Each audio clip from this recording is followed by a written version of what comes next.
一个是个现实生活中的问题，就说这个小孩他那个腺样体肥大，就是应该是小孩睡觉打呼，然后现在很多孩子都得这个病，然后用什么方法都有，但是没有找到比较好的，然后治疗的这个费用的时间长了，普通家庭有点承担不起，就是睡觉的时候平时嘴巴都张着，时间久了这个嘴巴脸就有这样的变形。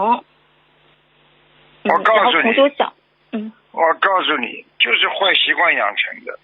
哦。第一，开始的时候太累了，你懂吗？还有第二，被窝量不够，压力太大，孩子睡觉的时候就容易张口。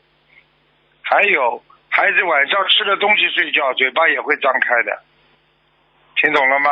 所以第一，不要给孩子晚上吃太多东西。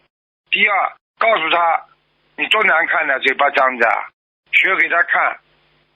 先在他边上，来孩子睡觉，现在嘴巴闭起来，用鼻子呼吸，教他，每天看住他，时间长了不就改掉了？这个习惯呀，明白了不啦？